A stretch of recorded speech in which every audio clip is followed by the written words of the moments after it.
So hello, I'm Jo Leclerc. I'm Executive Director of the History Project. We are Boston's LGBTQ community archives, and I'd like to welcome you to our digital Out of the Archives. This is part of a series of talks that we're doing when we need to be socially distanced and can't interact with each other in person in our space of the archives. And we can all get together here online to talk through and hear presentations from some excellent and interesting speakers. So this is our either fourth or fifth one we've done this spring, and we will be continuing these through June and July at this point. So we have a lot in store. We've been very busy. So just to plug a couple of things that the History Project is doing. First of all, since we are socially distanced right now, we've started an initiative called #QueerArchivesAtHome. We're crowdsourcing materials that people have in their own homes to add to the archives so that we can share in each other's experiences together. So while you are at home, even if Massachusetts is slowly opening back up, please take a moment for me and go through your boxes, your closets, your attics. See if you have anything hanging around that tells part of your story and your experience. You'll see it on our social media, you'll see it on our digital repository, and you can check out other stories and information that people have submitted. And also, we launched a t-shirt store this month online. So in addition to sharing LGBTQ history, if you'd like to rep one of your favorite historic gay bars or lesbian bars, including Saints, Somewhere, Chaps, the 1270, Napoleon Room, there's a wide variety. Any purchase there supports the History Project's mission to document, preserve, and share LGBTQ history. And to that end, again, we're so happy to be able to share LGBTQ history during this time. If there's anything that you can do to help support us during this time, to support the archives, even if we can't see the archives in person, we appreciate it a lot. Every little bit helps, and I'd like to thank those of you who have already made a donation tonight. Again, we're just so thankful for it. So without further ado, now that my spiel is over, tonight's speaker is Michael J Leclair. He's known as the Genealogy Professor. He's been a professional genealogist for more than a quarter century and gay since the day he was born. His website is genprof.net, and I'll be popping that in the chat for you all so that you can go and check out other resources he has. And Michael, away we go. Thanks, Joan. And thank you all for joining us. It's nice to see so many faces after being trapped in quarantine for so long. It's really enjoyable to be able to see people and talk and converse. So hopefully we have some interesting things for you tonight, and you will learn some different techniques for finding our LGBT ancestors. I'm gonna switch to PowerPoint so you won't see me for a bit. Hang on one second. And do this. And then,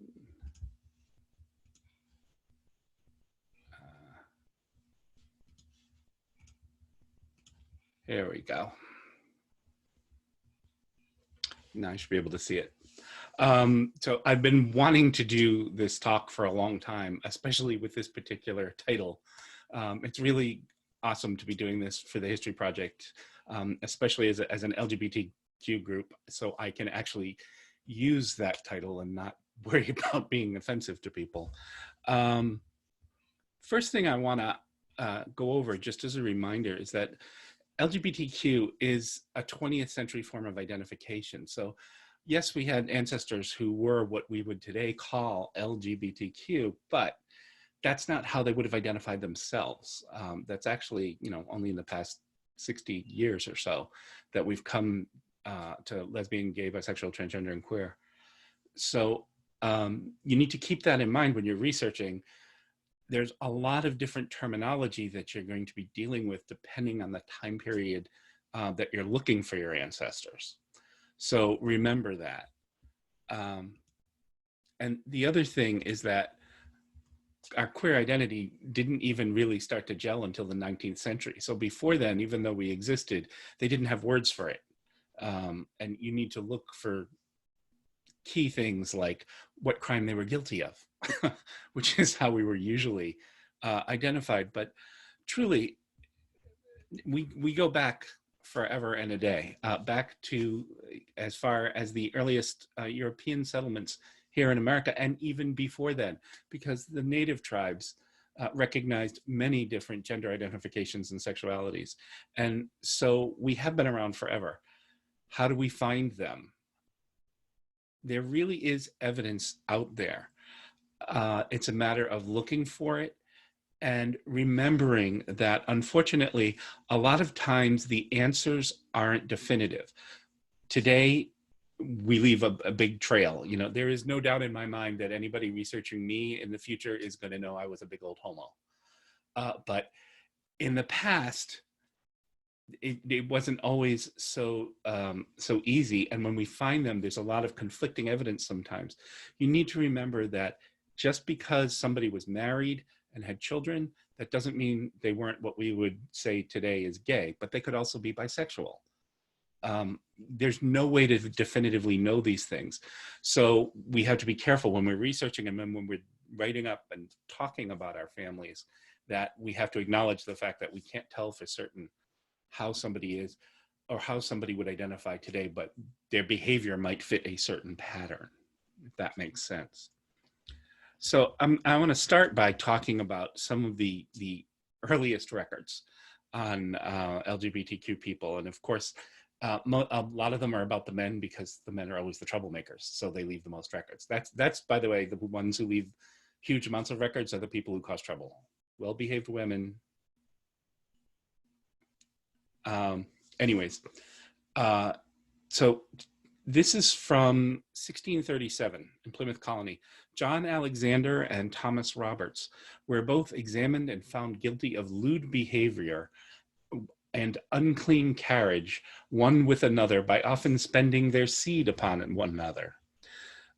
Who said that the Pilgrims were bashful? They just laid it out there. You did what you did and you were guilty.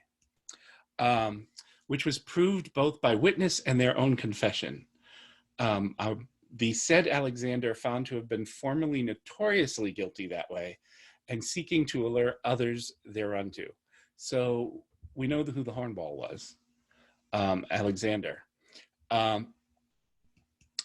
So the said John Alexander was therefore censured by the court to be severely whipped and burnt in the shoulder with a hot iron, and to be perpetually banished from the government of New Plymouth, and if he be at any time found within the same, to be whipped out again by the appointment of the next justice, and so as oft as he shall be found within this government, which penalty was accordingly inflicted. So this guy was basically banished.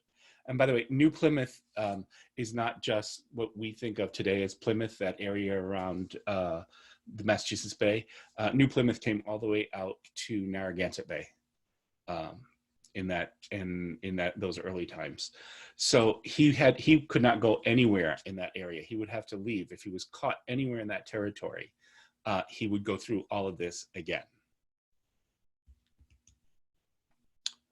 Thomas Roberts was censured to be severely whipped and to return to his master, Mr. Atwood, and to serve out his time with him. But he was disabled hereby to enjoy any lands within this government, except he manifest better desert. What that means is he couldn't ever buy property in the colony unless he apologized and made up for it with better behavior going forward. So the penalties were very different. It's clear that they knew who instigated this, but remember that we are seeing what the court determined actually happened. Not that any innocent person has ever been convicted by a court in our country, but every once in a while it happens. So remember that you have to take these verdicts and these trials and these court records with a grain of salt. Understand that, don't take everything absolutely literally. There's a lot more to it, and I'm willing to bet that this party who gets off really scot-free, he's getting off scot-free because he went and fessed up when he got caught first. He was the first one to cop a plea, basically. So he gets off a little easy, but he was probably just as guilty as the other guy. Here's another one from 1641. Edward Mitchell, for his lewd and sodomitical, practices tending to sodomy with Edward Preston and other lewd carriages with Lydia Hatch. It's censured to be presently whipped at Plymouth at the public place and once more at Barnstable at a convenient time. I love that. Whenever it's convenient for you, show up and we're going to beat you. Edward Preston, for his lewd practices tending to sodomy with Edward Mitchell and pressing John Keene thereunto, if he would have yielded, is also censured. So basically, they separated this out. You've got Edward Mitchell. He's getting convicted for both sodomy with Edward Preston and with Lydia. He's doing things he shouldn't be doing with Lydia Hatch. He is probably what we would identify today as bisexual. Edward Preston, however, is, yes, he's with Edward Mitchell, but now he's got a third guy coming in and joining them. He's going to get whipped at Plymouth and Barnstable at the same time as Edward Mitchell. Then we've got John Keene. Because he resisted the temptation and used means to discover it, I don't want to know. It's appointed to stand by whilst Mitchell and Preston are whipped, though in some things he was faulty. So basically, he's kind of guilty, but we're not going to whip him. We're just going to make him watch, which I'm not so sure if was the smart thing to do. I don't know. You might have encouraged him to do more. Who knows? But everybody who's involved in these things, they're all leaving different records. And it's important to look, when you're looking for your family, look for other people who are involved and then start looking at them as well. Because oftentimes what you have to do is take one record from here and one record from here and one record for here. And then you start getting a bigger picture of exactly what your ancestor was involved with. There were networks, social networks, and I use social in quotes too, that that they were doing things together. And sometimes you really want to get a sense of, is this a one-off thing, or does he get convicted multiple times? What's happening? There's one guy in one of these 17th century court cases that in one he was convicted and banished from the colony, but before then he was censured as being present but not being overly involved. But he had, not only is he there, he has 3 different surnames in the record. So you've got a man who's going by 3 different names at this time. So it's like, oh, can't imagine why a single man who's involved in sodomy charges has 3 different surnames. Why could he possibly be doing? But that also means that when you're looking for these people, they may not be under the name you think they are, and you have to start looking for them. But again, if you were just looking for that man, for example, in the indexes to the plaintiffs and defendants, you wouldn't find him in that other record because he was just a witness, a standby person. But if you knew from other things, oh, he's involved with this guy, I'm going to make sure I check everything that guy was involved with, all of a sudden you get all this additional information that kind of confirms what you want to find out. And so John Alec, oops, that's a misprint. So I want to start here by just talking about a couple of the gay people I found in my family when I first started researching. The first was Mononc Eloi. Mononc is French for uncle. When I was growing up, there were, in my grandmother's house, my grandfather died when I was 5. And in my grandparents' house, the living room, there was an arched doorway and there was a photograph on either side. And one was my grandfather and his brother in his World War II uniform. And the other was this other young man in a military uniform, but nobody ever knew who he was. And it wasn't until later that I discovered this was my grandfather's uncle, Mononc Eloi. He was in his 30s. He was unmarried. And during World War I, he joined the army and went overseas to serve. He was in the army for 8 months, and he was killed at the Battle of the Argonne, and he's buried over there. But because he wasn't married, he left his soldier's pension, survivor benefits, to my grandfather, who was his godson. So my grandfather at the time was only 3 years old. So it was managed by a lawyer in the town where he grew up, and the man did such an excellent job, even through the beginnings of the Depression, that when my grandfather came of age, he was able to buy a house with the proceeds because it had grown so much. But I started looking at Manakawa, and I'm like, okay, he's in his mid-30s. I'm looking. He had a habit of moving from place to place. He didn't stick around any place in any particular length of time. Every one of his siblings was married when they were like in the early 20s. I'm going, there's a reason why this boy wasn't married. And look at him. He looks like he belongs in a gay bar, doesn't he? Then I have Uncle Arthur. How many of you remember, Elizabeth Montgomery in Bewitched, and Paul Lynde as Uncle Arthur? That's all I could ever think of. One day, I was researching. This is my grandmother's brother, my paternal grandmother's brother, and I had been looking, and she comes from a very, let's just call it an interesting family. And one day, I remember I'm getting together with the family, and my grandparents are there, and a couple of my aunts and uncles and cousins, and my dad. And this was before I come out to the family. And I said to my grandma, I said, Meme, I found your brother. I found Uncle Arthur. He was in Boston, and he never got married, and he lived in the South End, and he had a little, known to frequent the bars, had a little drinking problem. And my father, who is, he's not a bad, he's a product of his generation, but he looked at his mother and said, your brother was a fag. And I had already suspected, but there was no way I was going to be able to say to my grandmother, hey, Meme, was your brother gay? And I'll never forget, my father says that to my grandmother. She looked at me, she looked at him, and she said, well, you know, we had him in my day too. And I almost died. I was like, well, that answers two questions. Meme knows about me, and her brother was definitely gay. So you can find, for the more recent generations, sometimes you can't ask the direct question, but they'll say things. You know, they'll tell you things by not telling you, especially if you listen carefully to the family stories. And obviously, it doesn't take a rocket scientist when you've got somebody who doesn't get married and lives far away from the family. Yeah, he never came to visit us much. I wonder why. You want to look for patterns in the family also. This is, I have two very, very dear friends, very close friends, brothers, who are both gay. And this is their family. That's their surname, Lavender. There's two gay brothers. There's one great uncle who was married and had no children.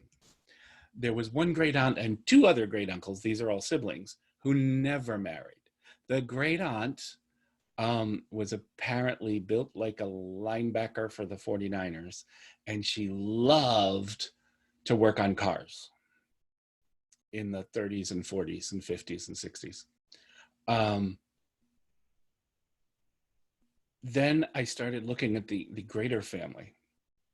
And the more I got out, this family, for generations backward, is filled with people who never married or got married late in life, or didn't have children. And those are signs. Just because somebody gets married, remember there was tremendous societal pressure to be married. And sometimes if you've got somebody who gets married late in life, they just want somebody to take care of them. They're doing it for basically social security, we call it, you know, making sure that there'll be somebody there to live out their golden years and take care of each other. So look for those kinds of patterns, and that's a sign. Another thing you want to look at, sometimes it's right there and it's not hidden at all. I don't know how many of you have heard about Charity Bryant and Sylvia Drake. There were a couple, two women, who met in Vermont, in Weybridge, Vermont, in 1807, when Charity went to visit a friend of hers. They moved in almost immediately. They moved in together and spent the rest of their lives together. They started a tailoring business together and they lived as a married couple in that town. Everybody in the town knew the nature of their relationship, and nobody cared. They never spent a day apart for 44 years until Charity died. And this was written about them. If I were permitted to draw the veil of private life, I would briefly give you the singular and to me interesting story of two maiden ladies who dwell in this valley. I would tell you how, in their youthful days, they took each other as companions for life, and how this union, no less sacred to them than the tie of marriage, has subsisted in uninterrupted harmony for more than 40 years. And this was written by the poet William Cullen Bryant. And it was in a, I believe, I can't remember if this was a letter or an article or something, but this was well known and well distributed at the time. And here they are. You can see Charity and Sylvia living together in blissful harmony. This is the 1850 census showing they're both born in Massachusetts. There's 7 years difference between them. And when their times came, they were buried together in the town cemetery under a single gravestone. And this is another indicator. If you have two unrelated people, especially who are buried together, if they've got two different stones, maybe they were just friends. But very, very often, they will be buried together under a single stone with a single engraving in it on the marble or whatever the stone is made out of. This is a sign that they were likely what we call LGBTQ. It's a subtle thing, and it doesn't happen until they're dead, so people don't really comment on it much. It's easy to ignore dead people. But this is a clue. You find these a lot when you see a grave marker and you see somebody who's not related. It's like, that's a big warning sign. Here's an LGBTQ person. Another thing you want to look at is their careers. You want to look for people who, there's a reason why there are stereotypes. You know, one place a lot of people went was into religious life. Why? Because nobody expects somebody in religious life to be married. They don't expect Catholic priests to be married. Ministers are a different story, but Catholic priests, but those who are brothers, nuns, sisters, any kind of religious life, they never marry, and so nobody ever questions. This is, by the way, not a lesbian couple to the best of my knowledge.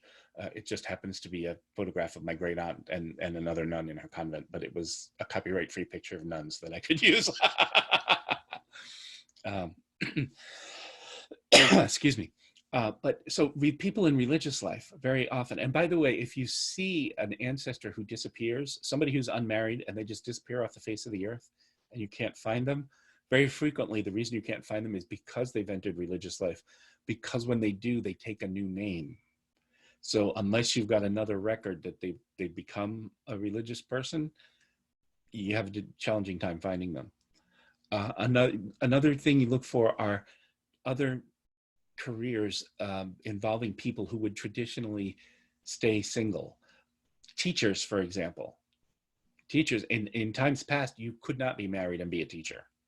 So if you were a teacher, you were expected to be single. So that was a very safe profession to follow.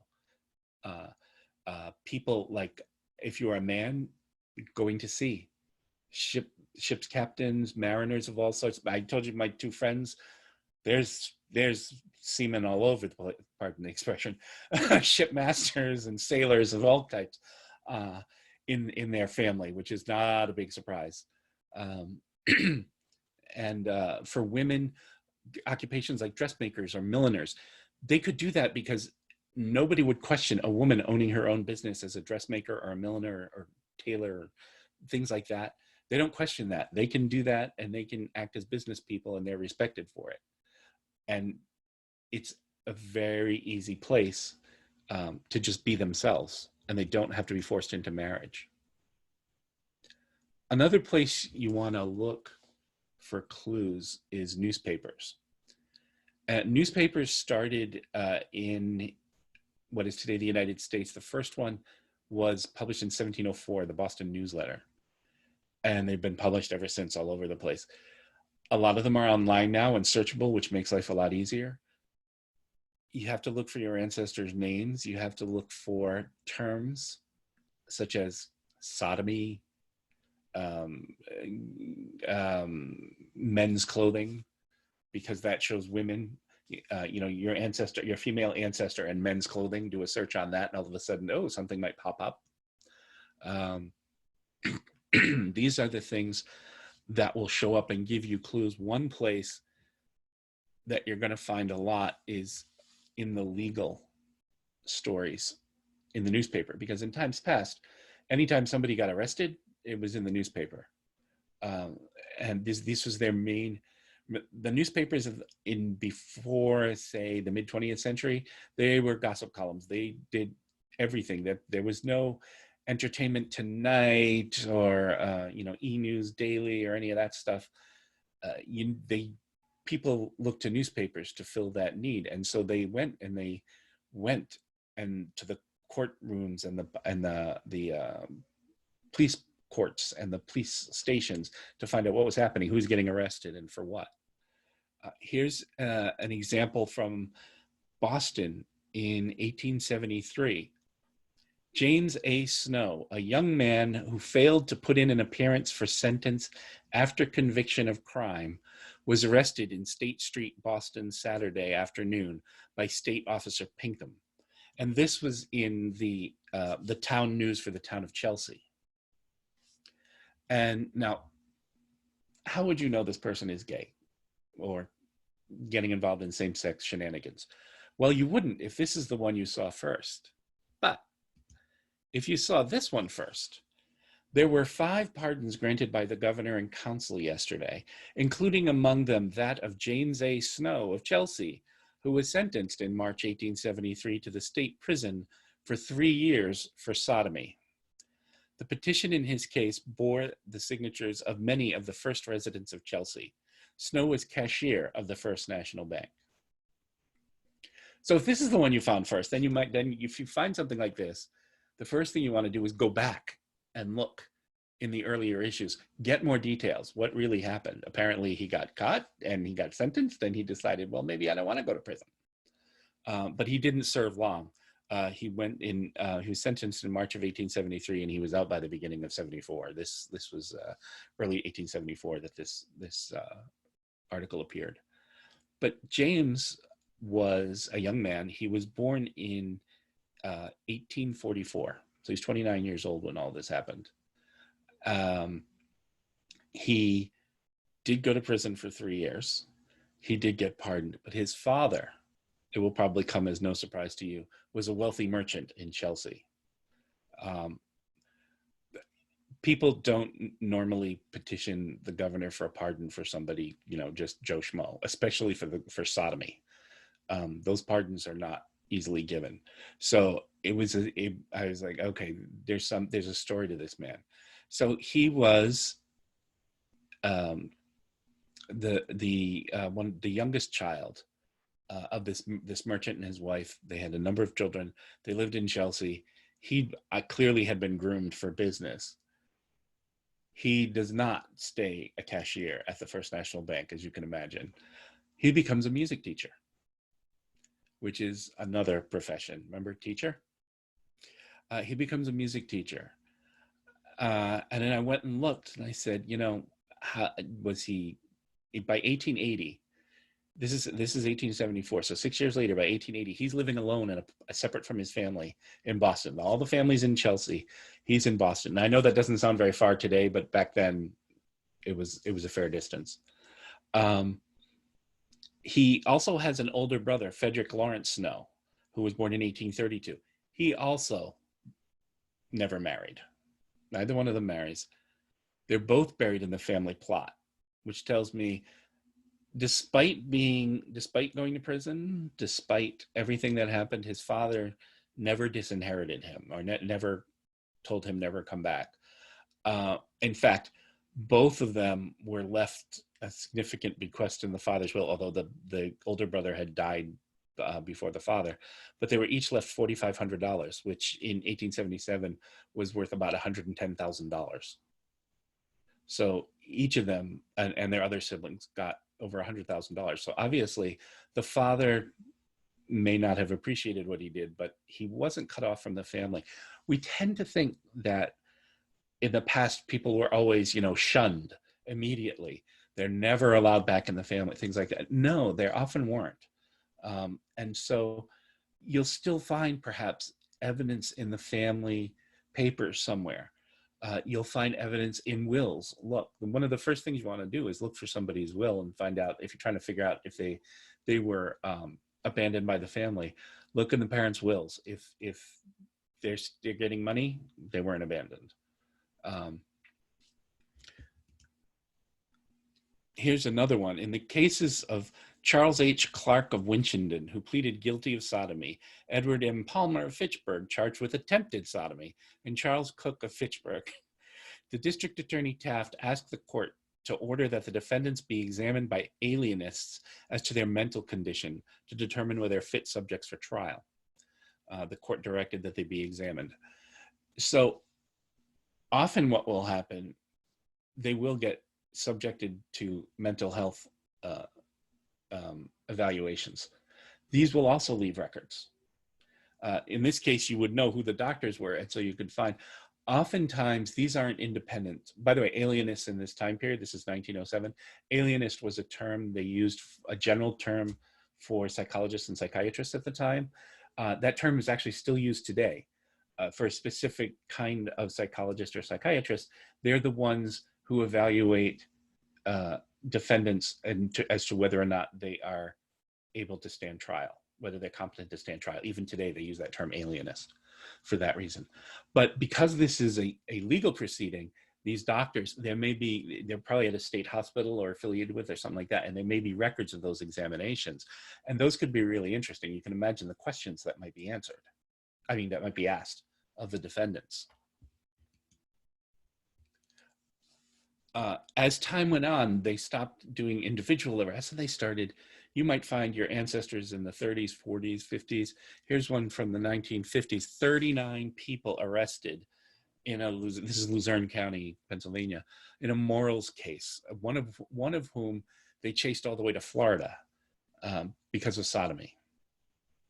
They're all sodomy. You can see a little bit. It says the grand jury indicted 64 men for sex crimes last week. Sodomy, sodomy, sodomy, sodomy, sodomy, sodomy.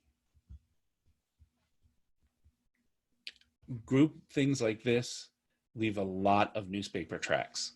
And if your ancestor is one of them, they'll be easy to find. So the next step after that, when you find that kind of a record in the newspaper, what is your next step? Your next step is to look for the trial. If you see somebody get arrested, the first place you want to go is to the court records and look and see if there was a trial. You've got a date from the newspaper about when it happened. Start looking at the court. These are going to be criminal courts. They're criminal cases, so they're not the Court of General Sessions. It's the criminal court records that you want to look at. The availability of those records is going to vary depending on the time period you're researching in, whether some of them, the older ones, have been microfilmed and are available. In Massachusetts, a lot of them are available at the state archives, but the more recent ones, and by more recent, I mean post-1900, they may not be available. And you'd have to speak to the judicial archivist about whether or not you can get access to them. But depending on which state you're in, every state has its own system, so you have to figure it out. But you start, the first place you go is to contact the state archives and see what they've got there. And the other great kind of records is the prison records. You go and you say, okay, what do you have on the time that he served? A lot of times there's not much, but it depends on the time period in which you're looking. Starting in the 1880s or so, in many places you might find photographs of the prisoners. So you might get a photograph of your ancestor in the 1880s, 1890s, early 1900s, that you may not have any photographic evidence of this man. And wouldn't it be awesome if the only member of your family you could get a photograph of was the gay one who went to prison? You can say, hey, Ma, look. But the prison records, again, also are going to be at the state archives. You need to contact them as to which prison and for what. And the court record should tell you which prison they went to, and then you can go to the archives and find out what the records are for that particular penitentiary. And I want to You know, we've talked about the G, the B. I'd like to talk about the L and the T for a little bit. The case of Caroline Hall. This one was partially addressed in the History Project's great book, Improper Bostonians, which I love. I have the original. I got like one of the very first copies of the thing when it came out before Joan was even born. But Caroline Hall was a Boston woman. She was she met a woman named Giuseppina Borriana while she was in Italy. The short version of what's in Improper Bostonians is they met while she was in Italy. They passed as man and wife on the ship. Caroline was passing as a man, and they were just approaching New York Harbor, and they were just out to sea coming into the harbor, and she died of consumption. And well, she didn't quite die. She hadn't died yet. She was so ill that they had to call the doctor. And of course, the doctor figured out, oh, this is not a man. And she died on the ship just the day before they pulled into the harbor. So as you can imagine, this made lots of headlines.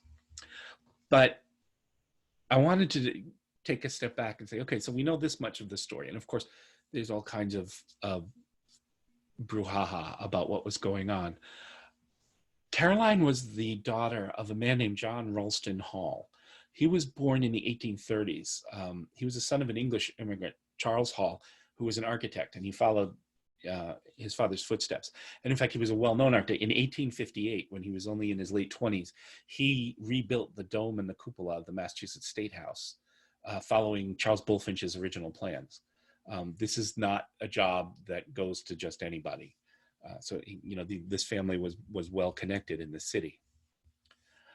The following year, on April 20th, 1859, he married Carolyn Barrett Winslow in Charlestown, at the Harvard Church in Charlestown. And a year later, on the 22nd of May, 1860, Caroline Winslow Hall was born in Malden, Massachusetts.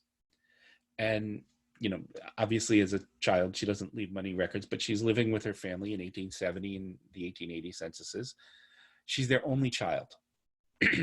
So they never, if the mother lost any children, they don't leave a record, but there was never any record of the birth of any other child. And she apparently leaves in 1890. In 1880, she's still living with her family, but by 1890, she has left. And she goes to Europe. And you can see some of the headlines that came out once she died. Caroline Hall's hopeless love, her cruel master. Quote unquote, wife throws light on mystery of beautiful woman's strange act. It was hopeless love that led Caroline Hall to don male attire, according to Miss Giuseppina Borriani, who traveled as the wife of Miss Hall. Yes, that's exactly what it was. But anyways, she had been living in Europe for over a decade as a man. In some of the articles we find that she was an artist. Her mother was an artist, and she became an artist as well. And she had gone to Europe to study.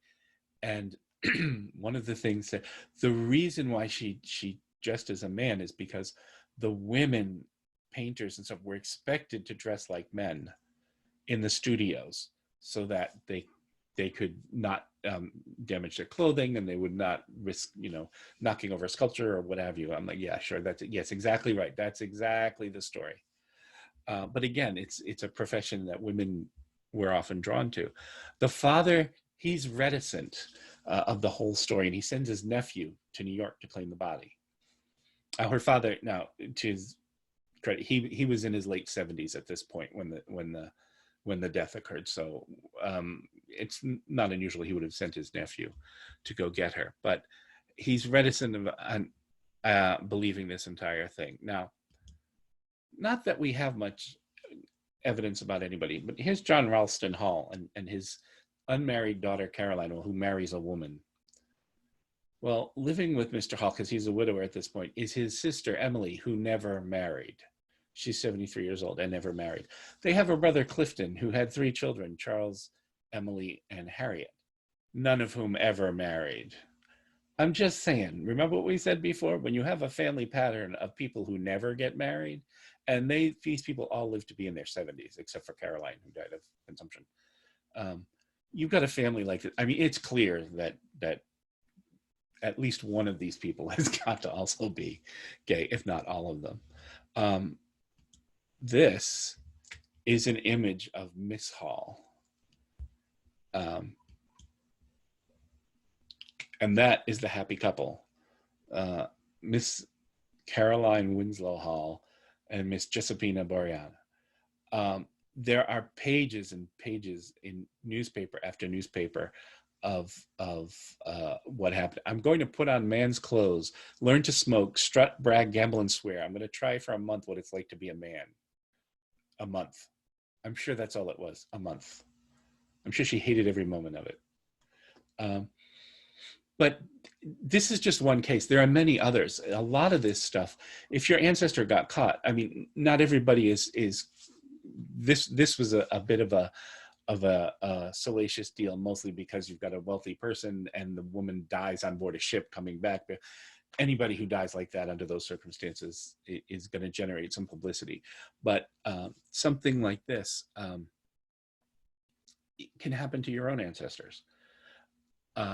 Again, the gossip columns, that's the place to start. And then they point you towards the actual records. Remember, again, you're not going to have definitive evidence, but you'll find a lot just by looking and putting all the pieces of the story together. So I'm getting close. I think, yeah, that's about it. Yeah, we'll end here and go back, and in case any of you have any questions, I would be more than happy to answer them. Questions on how to find people, questions about anything. Ask me anything. I was in the Speakers Bureau for years. There's nothing anybody can ask me that's going to freak me out. Well, thank you so much for the presentation. It was very enlightening. And I have a couple of questions, and a couple of questions that have popped up in the chat. So since we ended on quote unquote Ms. Hall, any relation to Radcliffe Hall? Not that I know of. Hmm. Not that I know of. I'd have to look for certain, but Hall is a very common name. Although I'm sure anybody who's got Mayflower ancestry is probably related because of the Winslow through the mother. Hmm. And the other question that popped out was about occupations and sort of the time period that you're talking about. So teachers, for instance, were they always expected to be unmarried, or was that common in a certain century? Are you finding patterns that are different over time, or like, you know, semen from 1700 to 1900, that kind of thing? No, that's a really good question. Actually, teachers, the way we think of them today, it's more of an 18th and 19th century concept, even more like late 18th into the 19th. Before that, say before the Revolution, there were teaching masters, and they taught different subjects. There were special teachers, for example, who taught people how to read, and teachers who taught people how to write. It was two different things back then. It wasn't the same process. People were considered literate if they could read. They couldn't necessarily write. But so as time went on, the teachers took on more and more responsibility. They started opening up their own schools. Some of them would be married if they were men. If they were women, never. There were a lot of male teachers, but it wasn't, one wasn't expected to be married. If one was a teacher and a male in the late 18th and 19th centuries or the 20th centuries, if you're a man and you're a teacher, if you're not married, it brings up fewer questions. People don't look askance at that. Does that answer the question for you? Yeah, I think so. And we have a comment in the chat saying male teachers unmarried are often suspect. Today. So a question that's a little bit more 20th century. Mm-hmm. Do you have any pointers about finding records or documents pertaining to World War II discharges for gay people? You mean, so I'm assuming this is about people who were forced, they were, oh God, I'm forgetting the term. Dishonorably discharged, or what's Dishonorably discharged. Yeah, but there's another word for it. But yeah, dishonorably discharged. There would be legal proceedings about that. Unfortunately, most of the World War II Army records were destroyed in a fire in the National Archives in 1973. So very, very few records, service records, survive for anybody who served in the Army during World War II. And even a lot of the Army records of World War I were destroyed. Excuse me. They're actually using incredible techniques nowadays to try and use digital technology to recreate. They've saved a lot of the records, but they were water damaged and charred and everything else. But they're trying to use digital technology to bring back, to be able to see some. It's amazing, some of the stuff they're doing, but we're years away from that happening. Um, if you suspect that somebody was dishonorably discharged, one of the things you want to find is see if you can figure out what unit they served in, and then you can check the day books for what was happening in the unit at the time. Those are at the National Archives in Maryland. The service records are in the National Personnel Records Center in St. Louis, Missouri. But if you think somebody was dishonorably discharged for being gay, there would be that. Then there's also going to be the military court process of the trial. You didn't, finding them guilty and court-martialed depending on what they did. Some of them were court-martialed, some of them were just discharged. It depends on the nature of what they did. But if they were court-martialed, there would be a record of the court-martial as well. So it depends on the situation regarding how they were forced out of the Army. Trying to think anything else off the top of my head. Those are the things, the two most likely things that are going to give you an answer. Yeah, someone mentions that it might be called conduct unbecoming, but I don't know if that is vernacular or if that is the actual. Yeah, that's I think that's a later term in the 20th century. It's actually the title of a famous book from the 1990s. About one of the soldiers who was fighting Don't Ask, Don't Tell, and lost, unfortunately. But it's a really good book. Randy Schultz wrote it. Awesome.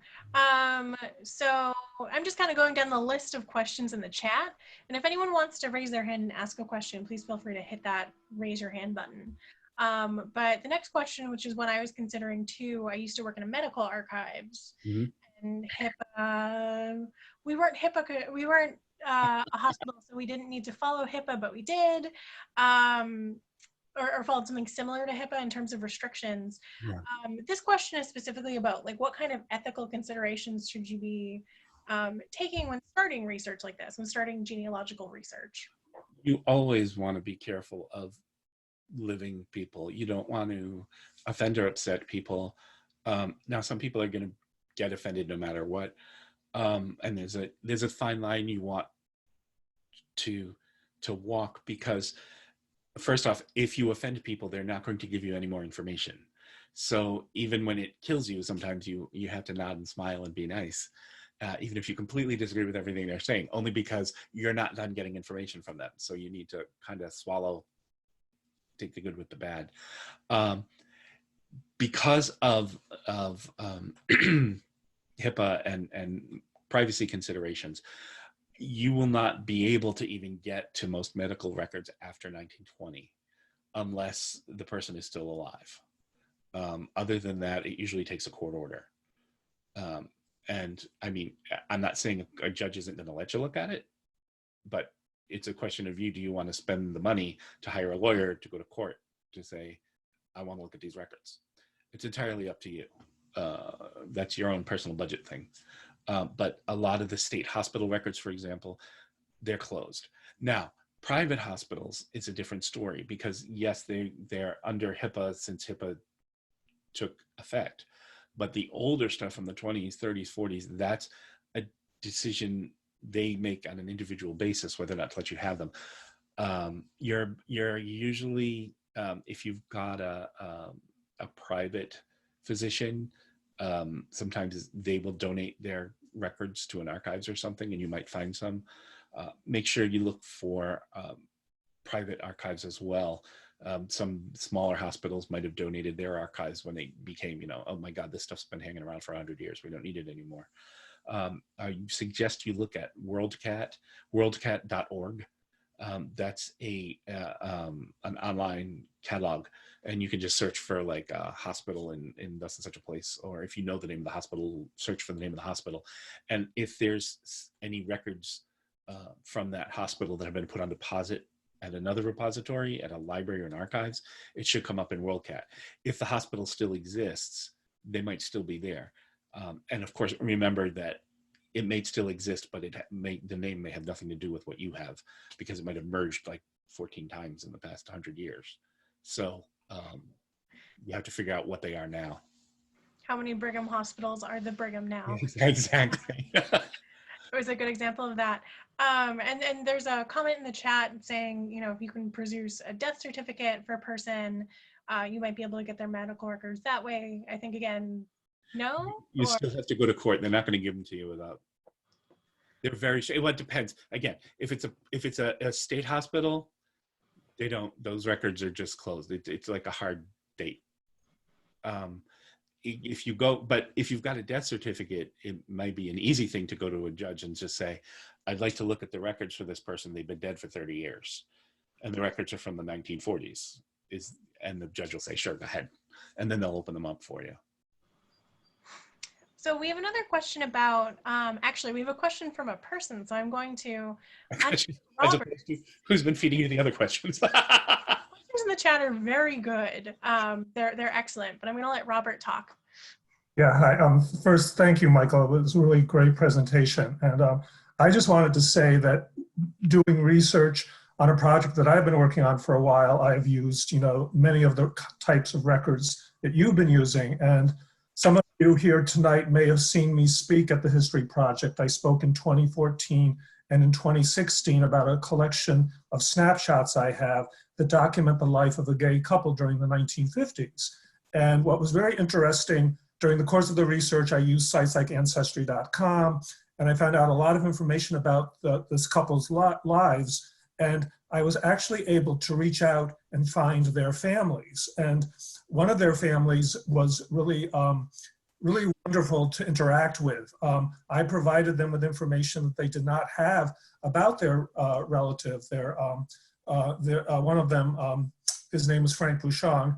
I was in touch with his niece, and actually here's I don't know if you can see too well. I've got some of the snapshots here, but anyway. His niece told me, what I did was I made copies of the snapshots. I sent them out to Ohio, where he grew up.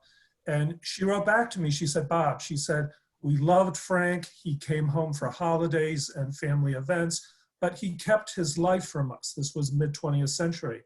And she said, you have provided a window into his life. And we really thank you. He had one sibling who was still alive when I first got in touch with the family. And so, so that is something that I was able to do through research and, for his family. And it was really great. So that's all I wanted to say. So. Yeah, that is a nice thing about doing this research, when we get to share their lives with people who didn't know them, didn't know the real them.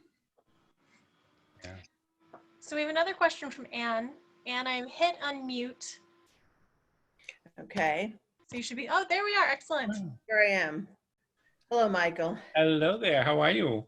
I'm very well. I'm very happy to hear this talk because as I've encountered, there's so many gay genealogists.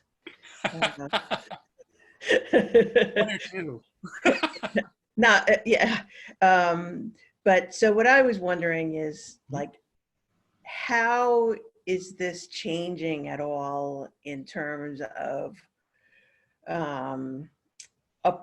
people seeing it as a part of what they're researching in their family history? Do you think it's only the gays that are looking for the gays, or like if you get a book, are books now that you're getting on how to do your genealogy, do they have sections on finding your gay ancestors? I'm just kind of wondering how many people just miss all that. That's a great question. It's Why are actually so many genealogists gay? that is a really good question. Some of the leading genealogists of all time have been gay, especially gay men. There have been a lot of lesbians as well, but far more gay men, in my experience. Yeah. I don't know what it is, other than maybe because historically we haven't left as many descendants, and maybe we have an interest in preserving that may have something. Right. I don't know. For me, I've always loved history in general, and I also love gossip, so I love researching. But it is starting to change. There have been no books published yet. There may be something in the fire, perhaps, but it's starting to be talked about more. There are a lot of blog posts and things about it. I teach a couple of courses at Boston University on genealogy, and I've seen over the last few years, my as one of the instructors, facilitators, etc. My profile always says it includes a piece about the Boston Gay Men's Chorus, which I've been a part of for 22 years. So there's like no ifs, ands, or buts about who I am. And I've noticed I've been doing this now for more than 10 years, just with BU. And I've seen the change, and people are asking more questions. We're especially getting a lot of questions about transgender issues, which is really good to see. And I've had a lot of great conversations with some of my transgender friends, because as genealogists, we have a lot of, it's necessary for us to identify people, and that includes the people that they were and the people that they are, because for history, we need to make sure that people understand that there was a person named this, and then there was a person named this. They are the same living being, but they are two different people. But it wasn't two different births. We don't want people looking for a birth record for somebody that they can't find and a death record for somebody else that they can't find.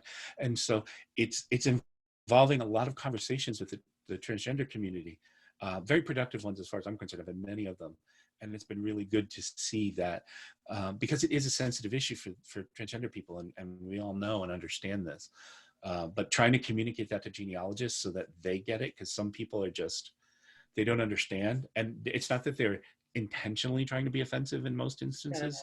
Many of them are just, they just don't know, and they don't understand the implications of a dead name and what a life change is like for a transgender person. And I'm always encouraging people that when you're dealing with especially that situation, you need to talk to the people. You need to have them understand where you're coming from, and that you're not trying to be offensive, but this is what you're trying to do and why. And how do we do this in a way that's respectful of you and yet doesn't confuse the hell out of people going forward? And one other question, have there been any changes in ways to record, like on the trees and the family tree? I think like, it's always husband, wife, like has there been any talk of changing some of that, or have any of the companies done that? Well, yeah, I believe Roots Magic allows you to well, they all allow same-sex couples now, even Family Search, which is run by the Church of Jesus Christ of Latter-day Saints, otherwise known as the Mormons. Even on Family Search, their online tree now allows you to put in same-sex couples. Of course, it asks you 5 times, are you really sure? Because this is a same-sex couple. But it's like, yes, stop asking me this. I know this is what I wanted to do. But they're still behind in a lot of the things we need them to be able to do. We need, for example, to be able to record multiple genders for a person. We need to be able to record non-binary.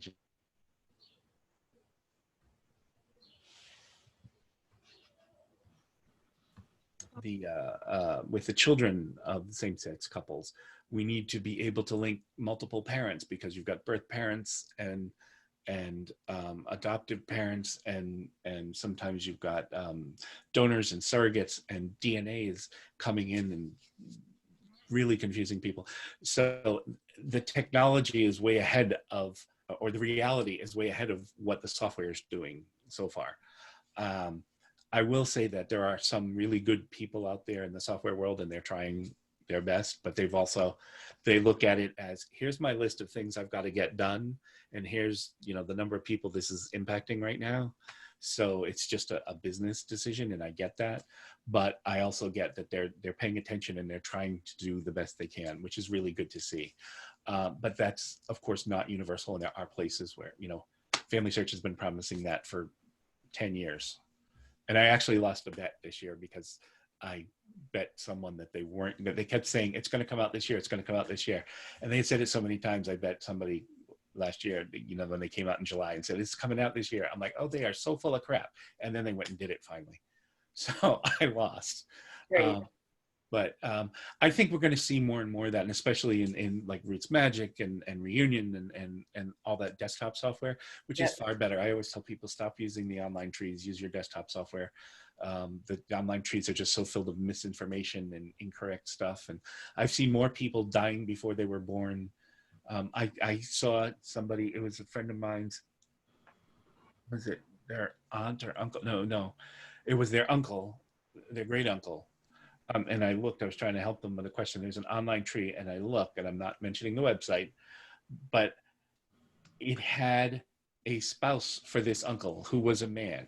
Now, this great uncle was born in 1890 and died in 1960. And the spouse was a man born in 1780 and died in 1823. So we don't believe any of that stuff. Those are good questions, and hopefully they're getting there, and hopefully they're going to be joining us soon. And Great. I think we'll see, like I said, there's a lot of blog posts and things like that. This is really interesting. Thank you. Oh, thanks for coming in. It's a little after 8. We usually promise to get folks out of here at about 8. But I have 3 more questions that I think are really good questions. And I want to put another plug in for your website, because you mentioned these sorts of questions about kind of 101 genealogy sorts of things, that you have guides that people, if you're not already into this and you want to get into this, that would be really helpful. But one question is about sort of clues, and both what kind of clues are you looking for people who are married and have children, but you suspect that they're same-sex, they have same-sex attraction? Also, how do you do this research with communities of color who may be having jobs that don't map to the same kind of, single teachers, clerical orders sort of thing? And then, there was one more that was sort of tied into that. Other than the word sodomy, Yes. what other words might you be looking for? So those are the Sodomy is really the biggest one from the 18th century all the way up to the 1960s. Even when you see newspaper articles and stuff, late 50s, early 60s, they're still saying sodomy, because that's actually what the law was called. It was still, even for those of you who remember when the big SCOTUS case, when they finally got rid of it, it was about a sodomy law, and it was literally about a sodomy law. The sodomy was the name. So that was still that's the biggest number one thing that I can think of. Like I said, if you're looking for a lesbian, you want to look at men's clothes and your female ancestors' names, things like that, because that's usually how they were getting prosecuted for impersonating men. And now I forgot with people of color, yes, it's very challenging for people of color. There are so many challenges for people of color.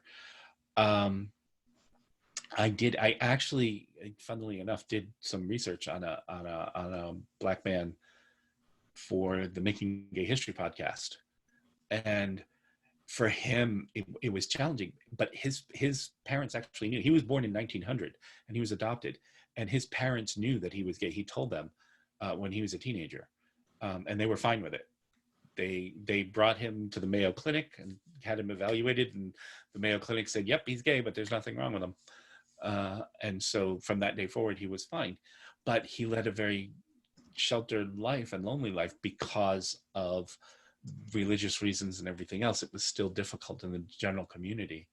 I think you need to look for the big thing is people who never marry. And then you have to look and see, is there a reason why they didn't get married? For example, there are some people who might have had a physical problem or mental health conditions. And I have a great aunt, only recently, I had a great aunt who never married, a great great aunt, excuse me. It was one of my grandmother's aunts. And I never knew why she never married. I just knew she didn't marry. And then it wasn't until recently I got some photographs of the family from the 19 teens and 20s. And it is very clear that she's got some mental health disorder. It's very, very clear. Just from the photographs, you can tell. But they always included her. She's in a bunch of the photographs. She's in my grandparents' wedding portrait. And so it's really neat. But so you need to look for those kinds of clues, visual evidence like that. Just because somebody doesn't get married doesn't necessarily mean they were gay or lesbian or bi. But, and in fact, bisexuals I think are the most difficult to find, because they will often get married and have children just like heterosexual people, and they're so difficult to find them because of that. You have to look for things like people getting caught in a lesbian bar or a gay bar or associating that way.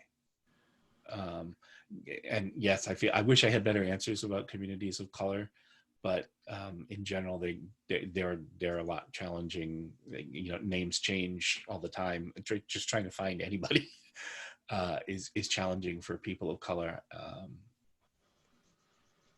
Yeah. Does help. Well, that's kind of the historical research that anyone can do, whether it's genealogy related or not, depends on the records that are available and that have survived and that have ended up either in archives or museums or libraries, which, to bring it back to the mission of the History Project, is why we exist, to both try to find these people in history, but also to collect records of what's been happening in our own lifetimes to make sure that people in the future don't have to rely on clues like this. And that's actually a really good segue into what I'm going to ask as the last question tonight, which is asking if somebody wants to write a genealogy of their family to give to family members, would you recommend that they identify past ancestors as gay based on this kind of evidence, based on conjecture? Depending. Some of it's conjecture, some of it's not. I would say it depends on the evidence that you have. And if you've got, for example, if you've got somebody who was involved in one case, it's kind of tenuous. If you've got somebody who is repeatedly showing up in the police blotter because he or she is gathering in the same gender activities and things like that, that's one thing. If you got somebody have multiple times, very clearly, this is somebody, we would never identify them as gay because that's not how they would have identified themselves. We would identify them as, people, I usually phrase it, people who we today would call gay. But there were so many different phrases, the words that were used in different time periods, homophile, earnings, there's so many of them. I find it's easier if you start using that, because unless they identified that way at the time, you don't even really need to do that, because you're speaking to a modern audience. So use the modern terminology, but acknowledge that that's not how they themselves would have identified. That's how we would identify them today. Does that make sense? Yeah, and that's something I think that usually, I was talking to other historians who do research like this, there's usually a certain level of proof that people want to have to call somebody part of the LGBTQ community. And I think that acknowledging that might not be a term that somebody used at the time. Transgender is actually a really good example. That term only dates to the 1960s. So if you're looking at people from 100 years ago, they wouldn't call themselves that, but they'd have these. Well, and even then, yes, the term dates back to the 1960s, but how many people were identifying as transgender in the 1960s and 70s? And that's before it became widespread culturally and people were self-identifying that way. That's even far more recent. So it's a matter of, when you're discussing someone historically, yes, you want to use that terminology, but we're talking about people who lived in the past, but if they didn't identify that way at the time, it's not important to use the words they used. We can use our words. because that's who we're talking to. It's challenging. Well, you know, we in genealogy, we have what's called the genealogy proof standard, of what you need to meet in order to say you've proven this fact. And so it's the same with proving whether somebody was lesbian, bisexual, transgender, gay, queer, whatever. And we don't know for ourselves, how would they, you know, would they have identified as queer? Would they have identified as gay? Would they have identified as something else? We don't know. There's no way for us to get into our heads unless they left a diary that tells us what they were thinking. And that's very rare, unfortunately. We just don't know. Yeah, and there's, as Dee says in the chat, there's that assumption that everyone is straight unless proven gay. So Yeah, I like to challenge people sometimes, and when I say, people will say to me, well, how do you know they were gay just because they didn't get married? I said, how do you know they weren't?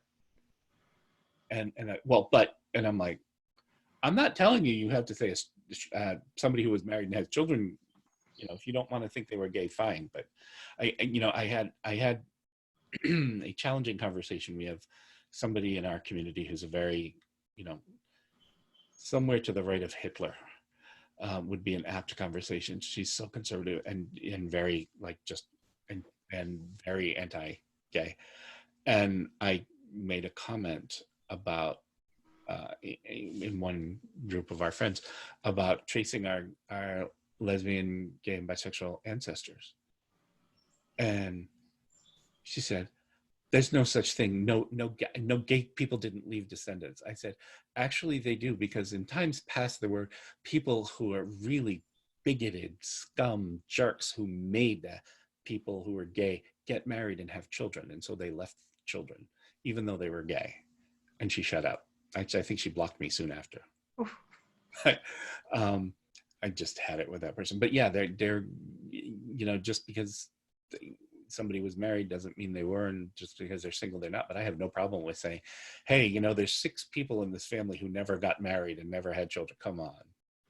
You know, or like Auntie Rita, who, yep, you're right. She may not be a lesbian, because there are plenty of heterosexual women who never get married, always hang out with women, and like to fix cars as a side activity in the 1930s and 40s. There were just so many of those.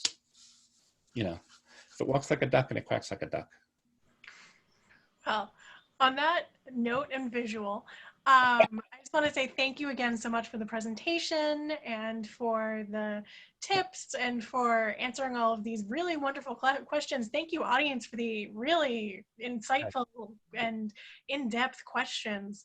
It has been my pleasure to have you all here. We will be back again next week with Dee Michelle. We haven't chosen a title yet, but keep an eye out on your email. The Zoom information will be there. And we'll see you again soon. Thank you so much, everyone. Thank you, Joan. Thank you, Michael. That was great. Thank you. Thank you for coming.